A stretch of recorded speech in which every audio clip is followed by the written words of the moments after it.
The Rusty Nail wasn't a bar. It was a cage fight disguised with neon beer signs and sticky floors. I preferred it that way. The noise was a wall I could hide behind. The clatter of bottles, the growl of the jukebox, the low, grumbling arguments, it was all white noise. A comfortable, predictable chaos. I moved through it like a ghost, a tray balanced on my palm, my expression neutral, my past locked away behind a wall of quiet service. They saw Maya, the waitress. The quiet one. The one who didn't smile too much, didn't talk back, and always remembered who drank their bourbon neat and who needed a side of ice. They thought they had me pegged. Another down-on-her-luck woman serving drinks to men who'd never know her name. They had no idea the uniform I really wore wasn't this cheap polyester shirt and apron. It was etched into my skin, right over my heart. Hi, I'm Maya. And tonight, the ghost they took for granted was about to remind them what a real threat looks like.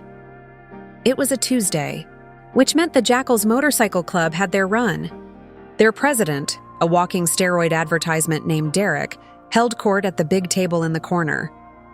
He was all loud jokes and louder insults, a man who measured his worth in cubic inches of engine displacement and the fear he could instill. I'd been avoiding his table all night, but my number was up. "Hey, sweetheart, we're dying of thirst over here," Derek bellowed, slamming his empty mug on the table so hard it sounded like a gunshot. "I'll be right with you, Derek," I said, my voice flat. "I finished loading my tray with empties from the bar." "I'll be right with you, Derek," he mimicked in a high-pitched whine. His lackeys chuckled on cue. "We don't have all night. Get your ass over here." I took a deep breath, the kind you take before stepping into a hot LZ. I weaved through the tables, my senses on high alert. As I approached, Derek stuck his boot out, a stupid juvenile trick. My body reacted before my mind did. A subtle shift in weight, a pivot on my heel, and I cleared the obstacle without spilling a drop. Years of navigating worse than a dirty bar floor had hardwired that into me. I started collecting the empty glasses from their table, ignoring the comments about my backside. I just wanted to get the order and get away. Derek, however, was bored.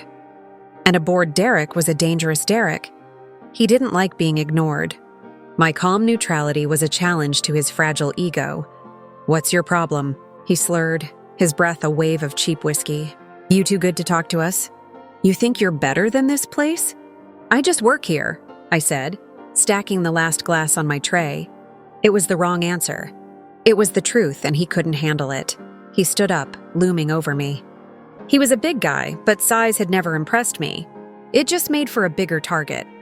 "I think you need to learn some respect." The bar had gone quiet. This was the entertainment they'd been waiting for. I saw Joe, the owner, start to come out from behind the bar, but he was old and slow. This was going to happen before he could stop it. "I'm showing you respect by doing my job," I said, my voice dangerously quiet. "Now, what can I get for you?" That was the final straw. My lack of fear was an insult he couldn't abide. His face twisted with rage. "I'll show you what I want." His hand shot out, but not to hit me. That would be too direct. He wanted to humiliate me. He grabbed the front of my shirt, his fingers digging into the fabric. With a brutal, tearing yank, he ripped it open. Buttons flew across the floor like shrapnel. The cold air of the bar hit my skin, but the sound that followed wasn't what he expected. It wasn't a gasp of shame. It wasn't a scream. It was the sound of absolute dead silence. I didn't move. I didn't try to cover myself. I just stood there, my back straight, my eyes locked on his. I watched the expression on his face change in slow motion. The smug cruelty melted away, replaced by confusion, then by a dawning, horrifying realization.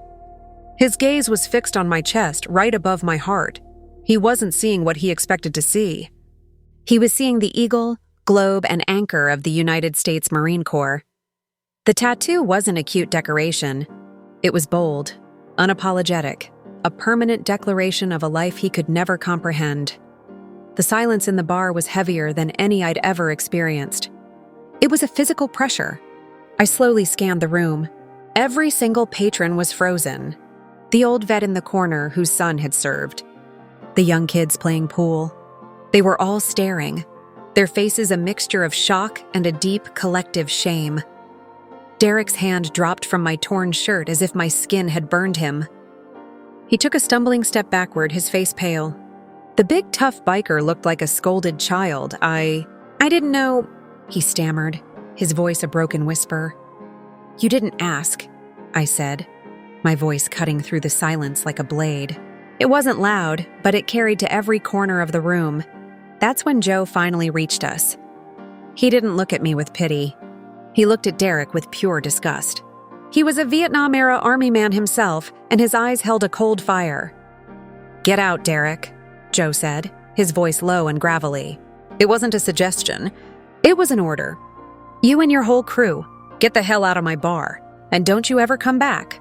There was no argument. No bravado. Derek just nodded, his head hanging low. He shuffled toward the door, his club members following him, a parade of shame. Not a single one of them could meet my eyes.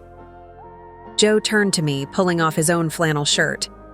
Here, Maya, he said, his voice thick with an emotion I hadn't heard from him before. Respect. I'm sorry. I'm so damn sorry. I took the shirt and put it on. It smelled like grease and Old Spice. It was the most honorable uniform I'd worn in a long time. The noise slowly returned to the bar, but it was different. Softer. The next time I brought her round to a table, the man there, a roughneck I'd served 100 times, looked me in the eye. Thank you for your service, ma'am, he said, and he meant it. I just nodded. I finished my shift. I wiped down the tables. I cashed out my tips. But everything had changed. The camouflage was gone. They didn't just see a waitress anymore. They saw the Marine. They saw the strength it took to stand silent in the face of a storm. They learned the hardest lesson of all, that the most dangerous people in the room aren't always the ones making the most noise. Sometimes they're the quiet ones, just serving drinks, waiting for the world to be stupid enough to rip open the shirt and see what's really hiding inside. See what's really hiding inside.